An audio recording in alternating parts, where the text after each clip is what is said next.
रोजगार के नाम पर हमारी केंद्र सरकार ने, माननीय प्रधानमंत्री मोदी जी की सरकार ने, जो मोदी सरकार देश में चल रही है, उसने प्रधानमंत्री स्वरोजगार योजना के माध्यम से लाखों करोड़ रुपए युवाओं के लिए पिटारा खोल रखा है कि युवा आए और रोजगार करे, और उस रोजगार के माध्यम से अपना मुद्रा लोन करवाए या कोई भी लोन करवाए, उसे अच्छी सब्सिडी मिलती है और वो उस सब्सिडी के माध्यम से अपने व्यापार को अपने क्षेत्र में ही नहीं बल्कि क्षेत्र, जिले, प्रदेश और देश में कर सकता है। क्योंकि पिछला आंकड़ा निकल के आया है, जो पिछला आंकड़ा 2023 का निकल के आया है, उसमें 188 ऐसे करोड़पति हैं जो माननीय प्रधानमंत्री जी के 2014 में आने के बाद में वो करोड़पति बने हैं। सिर्फ व्यापार करने के बाद, सरकार की मदद लेने के बाद उन्होंने व्यापार किया और उस व्यापार के दम पर आज देश में 188 युवा करोड़पति बनकर उभरे हैं, जो माननीय प्रधानमंत्री मोदी जी के नेतृत्व में अपना व्यापार डेवलप कर रहे हैं।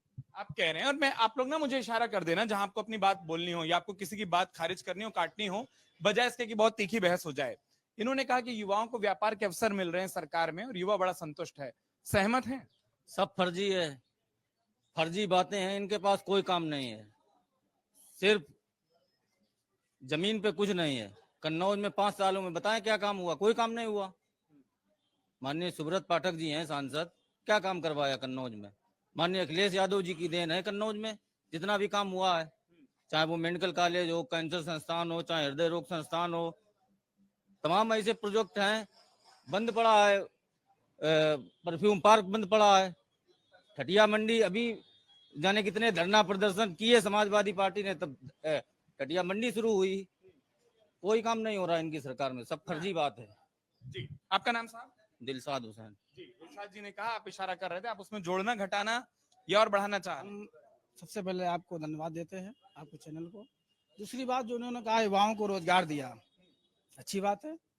रोजगार क्या नरेगा में रोजगार मिल युवा करेगा?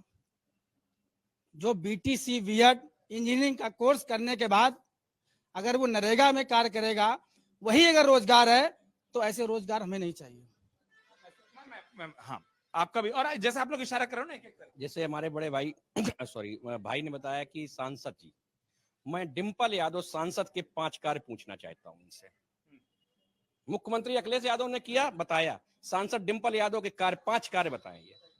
सांसद डिम्पल यादव ने तमाम ऐसी सड़कें बनवाई, तमाम सड़कें बनवाई, एक नहीं जाने कितनी सड़कें बनवाई। माननीय अखिलेश यादव जी उनके पति हैं और डिम्पल जी उनकी पत्नी हैं, मतलब कन्नौज से कोई भेदभाव नहीं हुआ, तमाम काम हुए, तमाम सड़कें बनी, गांव गली में सड़कें बनी। दादा ने जो बताया 5 का मैं गिना रहा हूँ। माननीय डिम्पल यादव सांसद थी, आपके बिल्कुल देहात क्षेत्र में जहां गरीब किसान का बच्चा अच्छे स्कूलों में नहीं पढ़ पा रहा था, वहां एक मॉडल स्कूल बना के तैयार किया हिसामुद्दीनपुर में।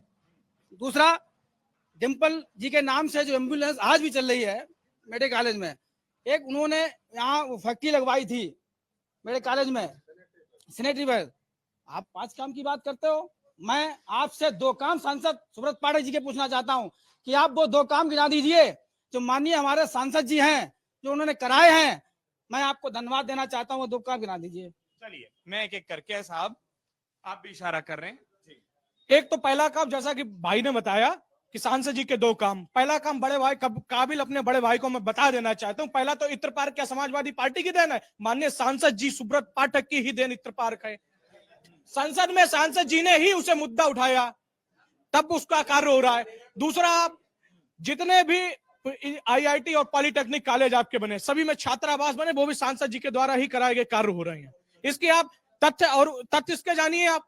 और रोजगार की जो बात कर रहे हैं, केंद्र सरकार के द्वारा बिना सब्सिडी पे आपको जो योजना दी, आप नहीं लाभ ले रहे हैं, बैंक पास नहीं जाएंगे, क्या घर बैठे आपको कोई रोजगार के लिए आपको धन उपलब्ध कराएगा? दूसरी बात, भारत सरकार के द्वारा कृषक उत्पादक कंपनी है जिसका मैं डायरेक्टर हूं, दौलेश्वर कृषक प्रोड्यूसर के नाम से मेरी थी, केंद्र सरकार की ही योजना है किसान उत्पादक कंपनी, उसका मैं डायरेक्टर हूं, मैंने भी खोली। पूरे उत्तर प्रदेश में 10,000 कृषक उत्पादक कंपनी खोलने का केंद्र सरकार ने लक्ष्य रखा है। अब नहीं ले रहे हैं, कृषक हैं तो कौन क्या घर जाके थोड़े ना कोई देगा। अगर आप ये वीडियो YouTube पर देख रहे हैं तो हमारे चैनल को सब्सक्राइब करें और बेल आइकन को दबाना ना भूलें। अगर आप Facebook पर ये वीडियो देख रहे हैं तो हमारे पेज को लाइक करें।